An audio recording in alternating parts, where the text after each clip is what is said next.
Greetings, everyone. This is Ahav Ever from the Chronicles of Ahav Ever, and today's video is going to be part 3 of Does Hashem Have Emotions Like a Human Being?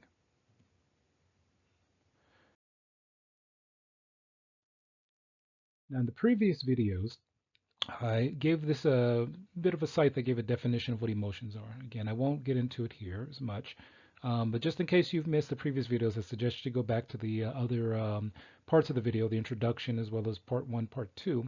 But just to give a brief summary, when defining emotions, psychologically speaking, usually in physiologically speaking, it's defined as the following, as emotions are often confused with feelings and moods, but the three terms are not interchangeable.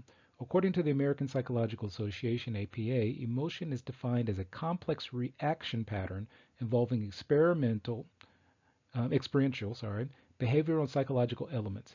Emotions are how individuals deal with matters or situations they find personally significant. Emotional experiences have three components: a subjective experience, a physiological response, and a behavioral or expressive response. So again, the article goes on and describes more detail, but again, I think you get the picture. Um, and that picture is, basically going through the following and saying that, Hashem, the creator of all things, the source of creation, is not a human being and does not have an emotional set like human beings and is the creator of emotions. Now, one of the things that is mentioned in Tehillim, Perek Mem Vav, or Wob, which is in English you would call Psalms, like chapter 46, essentially it says, Adonai Tzavot Emonu Mizjov Lanu Elahi Yaakov Shalom. So what this basically means is Hashem is with us, meaning the people of Israel, but Hashem towers over us. So you could ask, well, how exactly, how exactly does it work? How exactly you ask, and basically what I'm going to be covering in this video is what that means, and kind of more details in terms of what the Tanakh, as well as many sources of Torah Moshe, including various rabbis and the Geonim, say about this issue. Continuing this idea that Hashem is not like humanity. And when we talk about emotions, the English definition of emotions deals with something physical, something that's human, essentially, as the way we'd have. And even, when a person says, well, even animals have an element of emotion, the psychological definition for it, generally speaking, separates between animals, for example, and people. And the same would have to be said for, the source of creation. Like I mentioned on a previous video, if you want to say the source of creation has emotions, you can't even call it emotions because you'd have to use a different word to call it something completely different, and it would be above and beyond anything that a human could experience or even understand. So I'll explain what that means in just a second. So just to recap, in terms of what Torah Moshe says about the creator of all things, which in Hebrew, in modern days we call it this Hashem or Hakadosh Baruch Hu, Elohim, things like that, Elohim. Hashem is, generally speaking, the term we just basically use to designate we're talking about the source of creation. And that what I mean by this term source of creation, of course, like I mentioned in the previous videos, is that Hashem is the source of all of reality, meaning that there's nothing that created Hashem. Hashem is the source of creation as well as the creator of the concept of creation. So meaning that if someone were to say, well, what created Hashem? Well, there's nothing that created Hashem. Hashem is beyond creation because Hashem created the concept of creating something. So whatever invents the idea of creating, it itself can't be created. So essentially it's like saying, okay, well, all the rules and the realistic rules of physics that exist anywhere in the universe, Hashem created that. All the chemical processes and reactions and the way the universe works in terms of chemical reactions, Hashem created that. Thermodynamics, psychology, time, Hashem created time. And all the possibilities of what's possible in the universe, Hashem created them.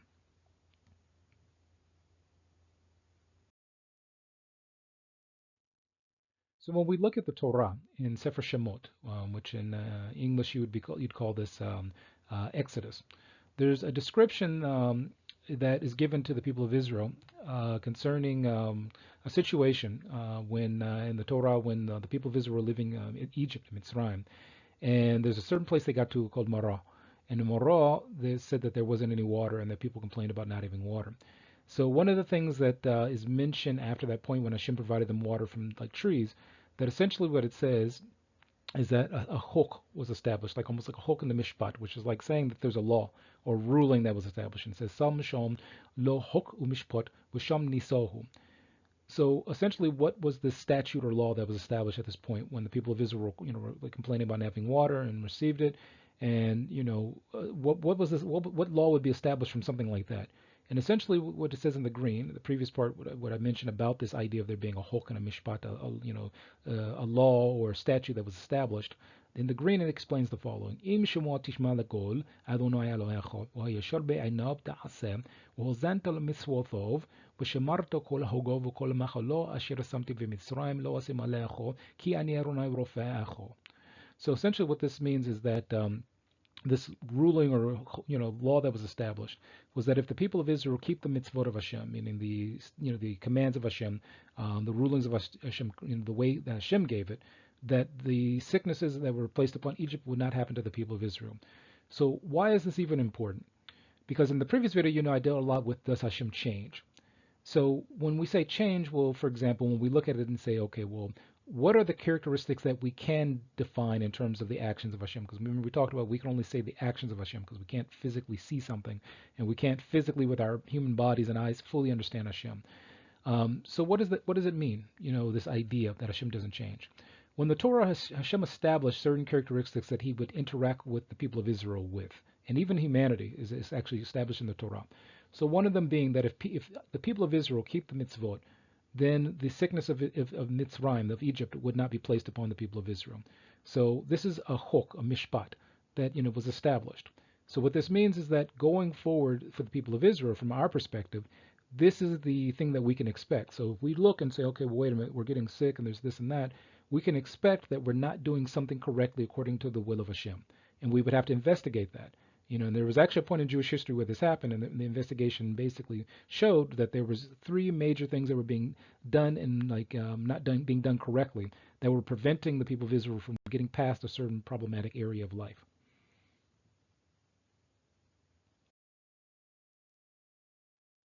So the next part comes also from the Torah, from Sefer Shemot. And what it basically says is, "Poker awon ovot ala banim ala shilishim wa ala ribeim ולשונאי, ועושה חסד לאלופים לאוהבי ולשומרי מצוותיי." So again, this is another characteristic of how the people of Israel, and how in terms of when we deal with Hashem and even humanity, that was basically expressed. In the yellow, what it expresses is that the transgressions of various generations who continue in their fathers' or ancestors' transgressions are apparent in their generation, meaning that one of the things the Torah explains, for example, later on in Devarim, is that in Deuteronomy is that the sons are not, if your father did a bunch of avirot, against a bunch of transgressions against the Torah and Hashem, if you're not doing it, that's not passed on to you just because you're that person's son. But for example, let's say you have a father and like a wife. Let's say you have parents who do bad things, and their children take on those bad things their parents do and continue them, and then the next generation and the next generation. That's what this is talking about in the yellow. That essentially what happens is if you have generation after generation who go against the will of Hashem and go against the mitzvot, so let's say if someone who's not Jewish go against the Sheva mitzvot, the Noahide laws, or someone who is Jewish goes against the Torah, the 613 laws that were given at Mount Sinai, then it's basically as if those things are being continued upon them, whatever consequences come from that are continued on them because of the fact that they have continued in the path of their fathers who've done that. But in the green it says the following. We'll say so basically Hashem gives mercy, if you will, chesed, to those who love Hashem and keep His mitzvot. So that would be the Torah for Jews and the Noahide laws for non-Jews. So again, another characteristic of how humanity deals with Hashem has been established. And we see this going through the Nevi'im also, through the prophetic books and the Tanakh, but it starts in the Torah.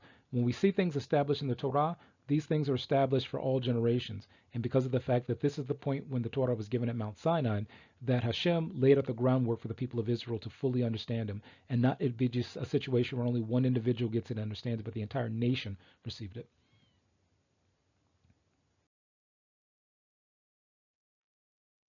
So again, staying within Sefer Shemot, the next thing that is mentioned a little bit later on, when the people of Israel had followed the Er Rav, the mixed multitude, in making basically a type of Avodah Zarah, the golden calf, when Moshe Rabbeinu goes to talk to Hashem, one of the things that Moshe Rabbeinu asks Hashem is if that he could almost fully understand Hashem.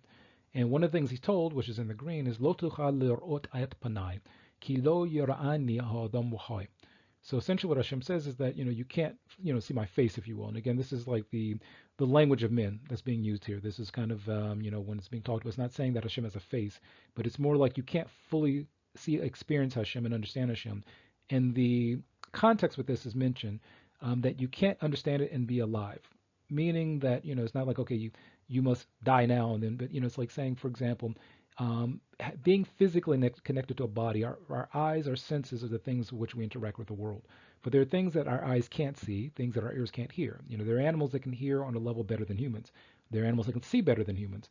And there are spectrums that happen in the universe that we can't see and fully experience. So within a physical body, you can't fully experience Hashem.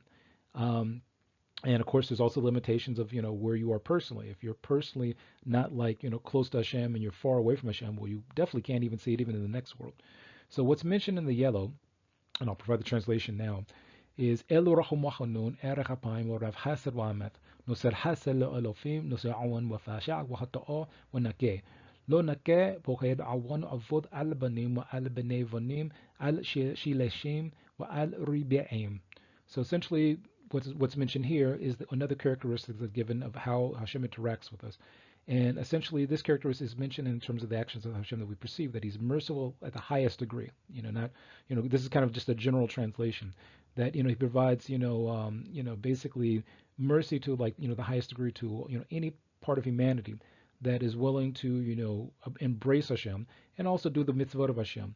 That the mitzvot are the way that that Hashem shows mercy to the world, and that by following them, that person is seeking out that mercy. But a person who does the opposite of it, for example, and their children do the opposite of it, like say their fathers do it, and then the children follow after their fathers and the mothers and such, that continue, the opposite side of that continues with them. So it'd be like saying all the bad things that can happen in life, if you've chosen that path, then you can have it. It's like saying that's free will. The ability for you to have either the good that exists in the world or the bad, depending on what it is you're striving for. And Hashem, being merciful, is willing to, give you whatever you ask for if that's what you really want. So this is a characteristic that we see played out, not just, in that time, but through all of humanity. And the Torah is the methodology we know how to interact with Hashem.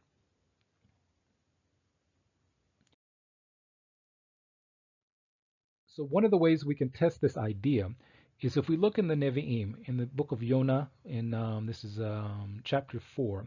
So one of just the backstory, for most people I think know it, but Yonah was told by Hashem to go to a place called Nineveh, where he was told to tell them that in 40 days, in the Hebrew it's like basically says like their whole city will be overturned, or it'll be reversed in a sense, which there's kind of two understandings of it. Yonah initially decides to run away. He tries to basically escape from doing this nevuah until finally, a number of events happen that cause him to go ahead and do it. So he walks around the city, I think, for about 40 days, and he's announcing to everyone, just kind of walking back and forth, that the city will be overturned in 40 days. And he doesn't give anything unless you do this. It's just the city will be overturned in 40 days, and that's what he was told by Hashem to say.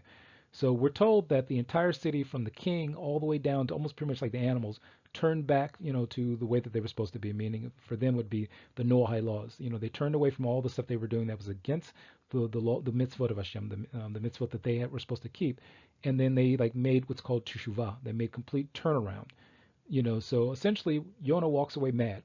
And basically he prays to Hashem, just kill me, just take my life. And he mentions here something very interesting. And this is, I'll skip most of the stuff that's not highlighted. But he says here at one point, starting kind of one of the highlighted areas, Ki yadati ki ata. So he's like, because I knew. And he's explaining why he ran away. And then he starting in the green. He says, Elohanu marachum erech apayim rav chesed. So he's basically saying here that because I knew that you, talking about Hashem, are, merciful, and that you would basically, it's like saying I knew that you would, if they made shuvah, if they turned around, you would forgive them. And you would, turn away from the thing that you had said would happen.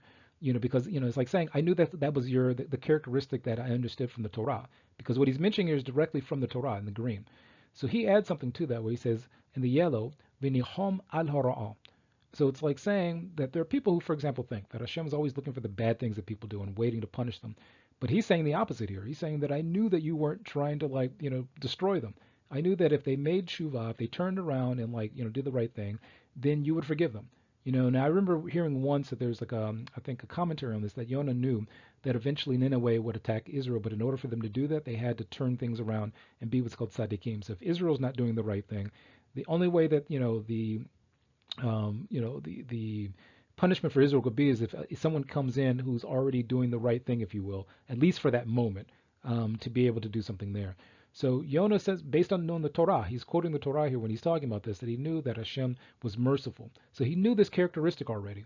So what we can understand is that this characteristic is a fixed characteristic of Hashem that is something that Hashem doesn't change from. So whenever we say in a situation where Hashem says, okay, Israel, you're messing up and here's the punishment, we know that, for example, we were told this is the way things operate, that, not doing the mitzvot puts us in a certain position. But we're also told if we turn around and do the right thing, it puts us in the right situation with Hashem. And this is a given at any point in history.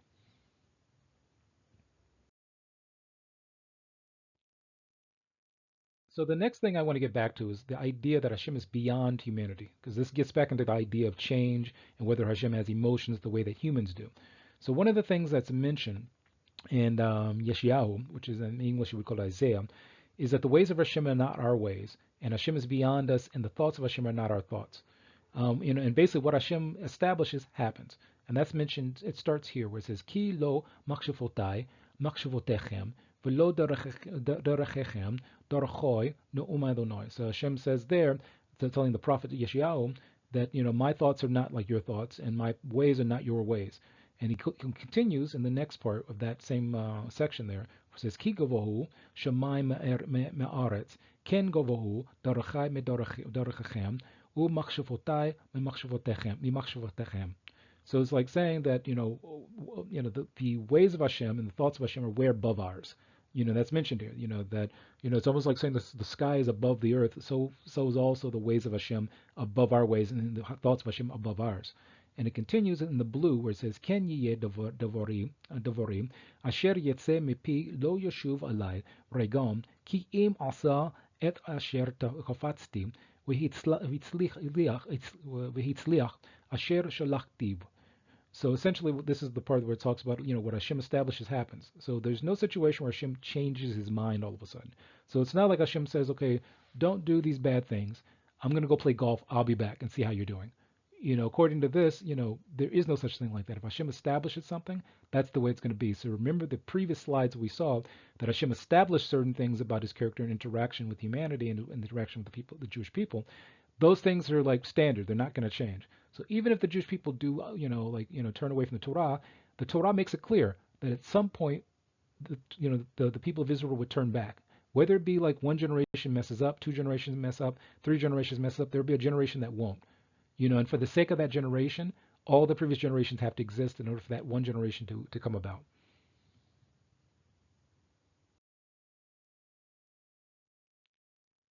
So now getting to the area of the Geonim, the issue of Hashem is not like his creations.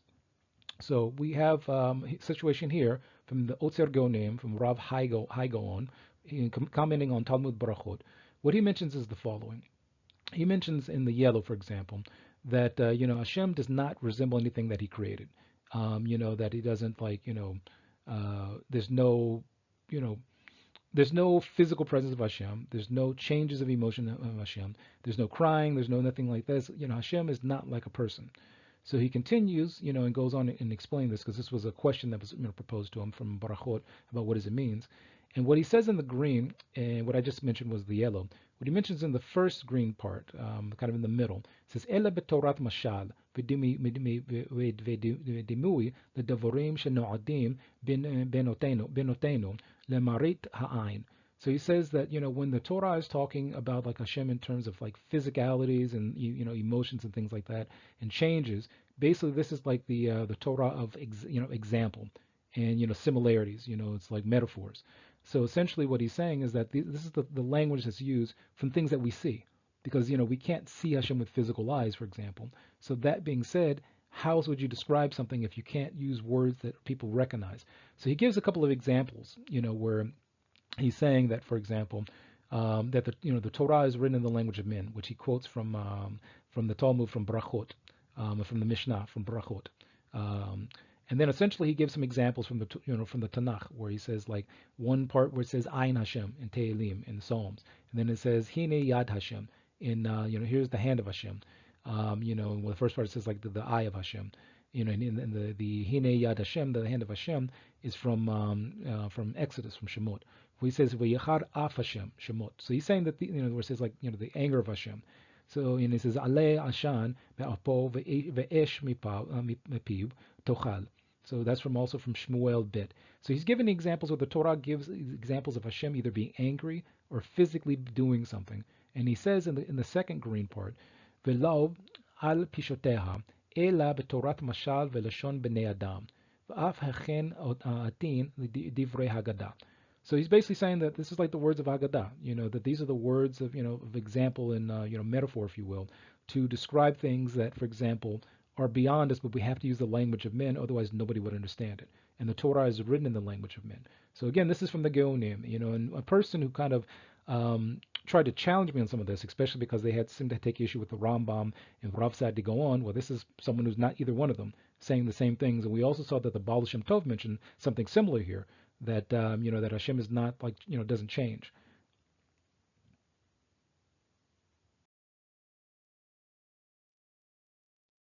So going to Torah Chovot Levavot from Rabbeinu Abachaya ben Yosef ben Pekuda, one of the things he mentions in his book is this issue that Hashem's characteristics are spoken in terms of the actions of Hashem, where he says in the green, that basically like the midot, almost like the characteristics of Hashem, are basically, we kind of can talk about them based upon what we experience. So it's like, for example, if someone asked me at one point, well, what exactly, why exactly do, Jews who keep Torah, why do you pray to Hashem, things like that? And how can you say that Hashem loves you if Hashem doesn't love you?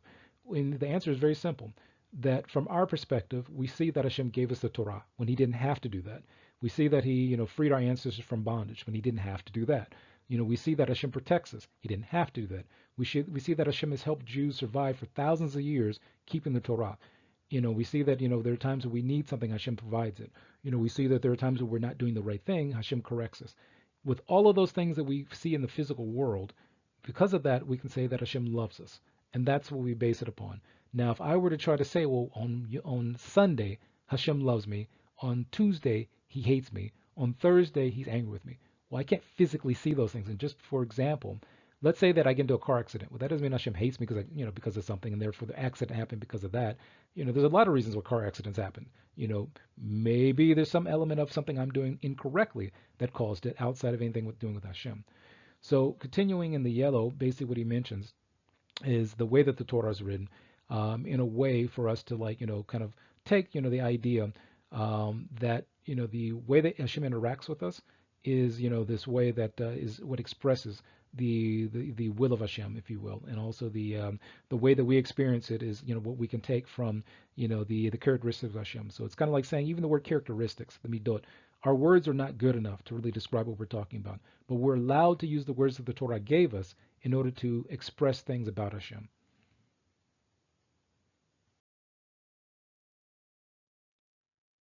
So when we deal with the, and we continue with, Torah Chovot Levavot, the unity of Hashem, one of the things that, um, he continues with this idea of what it means to be, echod, what it means to be like, the unity of Hashem. And people always say one. So you've heard like people talk about Shema Yisrael Adonai, Adonai Echod. So one of the things that's important about that is that when it's talking about echod, it's not talking about a number one. It's not talking about like, things like, in terms of number or amounts. What it's basically talking about is that there is a uniqueness to Hashem that doesn't exist anywhere else in the universe. It doesn't exist with anything else. And because Hashem created everything, there's nothing like Hashem. And that's, the issue of there's nothing like the unity of Hashem. So no human being, no, part of creation, no part of reality, is echod, like Hashem. And a lot of this is something that's hard to try to kind of translate into English. And it's one of the reasons I think that sometimes missionaries plug into things like this and kind of like pull something out of it, because of the fact that they can try to use the fact that there's this translational issue that happens that they can kind of, tap into. But essentially what's explained is that, the issue is that Hashem is, a unity unlike anything else that exists because of the fact that Hashem is the source of all reality. And essentially we're using words that, the language of men to try to describe things that are way above and beyond us.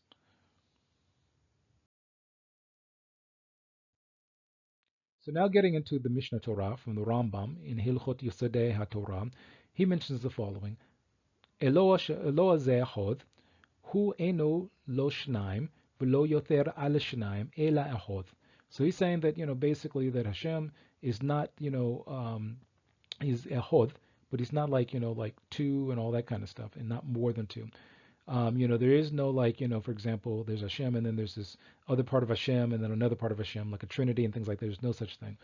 So that's what he has in the green. But he's basically getting at the point that Hashem is not physical, and he mentions this in the yellow. He says, "Lo achad kamin shehu kolel achidim harbe, v'lo achad kaguf shehu nachlok ma lamachlokot liksavot, ela yichud she'en yichud acher kamoto be'olam." So it's like saying Hashem is unique, and there's nothing like Hashem in the universe and in reality at all. Outside of our reality, inside of our reality, there's nothing like Hashem. So that's why you can use the word Ehod, because of the fact that he has no, there's no physicality to Hashem. Hashem created physicality for for us as people and for our universe, but Hashem is not physical the way we are, for example.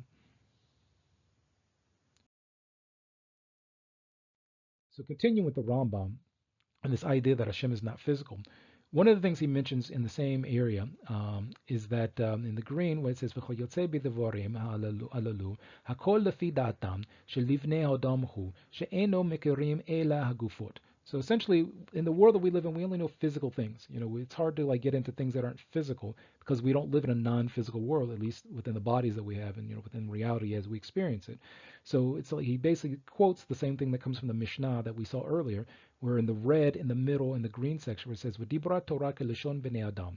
So it's like in the Torah speaks like the language of men, because I've said this in other videos too. Otherwise, you'd have this metaphysical text that nobody could understand.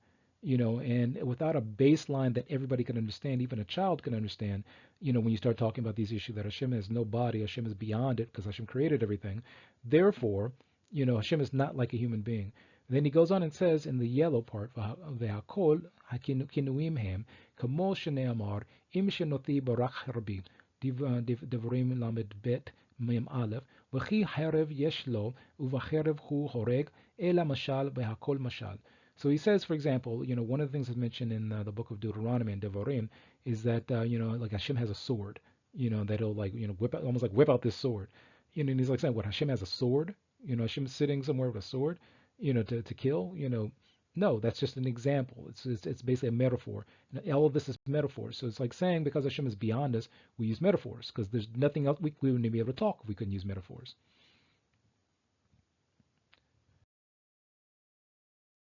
Now, to push this home a bit, if you look in a Siddur, a prayer book, a Jewish prayer book, specifically if you look in the Sephardic, Mizrahi, and the Yemenite versions of the Siddur, there's a piyut, a song that's in the text called Odon Olam, and it's different Jewish communities do it at different times. But the Ashkenazi one is missing this part, what I'm highlighting in green here. In the Sephardic, Mizrahi, and Yemenite versions, it says the following, and the song Adon Olam deals with the nature of Hashem from our perspective as humans. So it goes through and says, Hashem is like the master of all things. Hashem is this. He existed before reality. But the part I want to focus in on is the part in yellow where it says Bli erech, bli dimyun. So it's like saying that Hashem has nothing that's equal to Hashem and nothing that's like Hashem, and there's nothing similar to Hashem. There's no measurements to Hashem. It's not like Hashem is from here to here. It's nothing like that. And in the red it says Bli shinui uth mura. So essentially Hashem does not change. This is in the Siddur for the Sephardi, Mizrahi, and Yemenite versions of Odon Olam. So again, when I had this person kind of present this like as this is some idea that only existed amongst certain rabbis that he tried to claim were influenced by Greek philosophy. Well, no, it's not. This is something that is pretty common in people who understand Hebrew and speak Hebrew, like fluently, and in Sephardic, Mizrahi, and Yemenite communities, as well as Ashkenazi communities too. Everybody understands that Hashem is not physical and Hashem does not change. Now we may talk about, well, what does that mean? But generally speaking, we know that Hashem doesn't change because there'd be no reason for the source of creation to change that exists outside of time. So this goes back to something I presented in the previous videos, that Hashem is beyond time because Hashem created time. So even my representation here is still not sufficient because it almost makes it seem as if Hashem is like bigger and time is smaller when it's not even a relevant issue. And that's one of the things that many of Chazal and many of the rabbis get to, that you can't even get into like trying to approximate Hashem to something. I'm only doing it for the sake of this video to kind of show that Hashem is beyond time, and there's only certain ways I can do that to someone who may challenge it and have question about it and may not understand it. But the basic issue is that Hashem doesn't change because Hashem is present in all aspects of time. So as an example, one of the ways it's explained in certain Jewish texts is like this. Let's say that today I'm thinking about doing an Avirah tomorrow, meaning going against the Torah tomorrow. That I'm thinking about not giving tzedakah, not giving charity tomorrow. Well, Hashem, before Hashem created everything, knew already what my decision tomorrow would be, because Hashem is already involved, if you will, in that aspect of time. But again, using the terminology of humans. Now, it's up to me to make that choice. I can choose to do it or not choose to do it, but Hashem is already aware of what it is I'm going to choose to do, because Hashem is across time, if you will. Again, using it as an example. So Hashem is not forcing me to make that decision. Hashem is giving me the options to either make the decision or not make the decision, and it's up to me to choose which one I'm going to do. Now, if I look in the Torah and say, wait a minute, I do need to give charity tomorrow. There's a reason for me to give charity, and I make the choice to give charity because of the fact that I looked at the Torah and said, this is what I'm going to do. Hashem's the one who provided the Torah. Hashem's the one who provided me the ability to make the choice, and Hashem's given me the ability to not make the choice if I choose to. But I choose to do it. But Hashem already has seen that decision before Hashem created anything, because of the fact that time as we experience it is not something that is involved in Hashem. Now I know that it gets metaphysical, and that's why I said if you don't have this simplified version of how to understand the Torah and Hashem, it gets so metaphysical that most people probably would not even interact with it. So again, this is Ehav Ever from the Chronicles of Ehav Ever, and I may do a video to kind of summarize everything and conclude it. Take care and bye.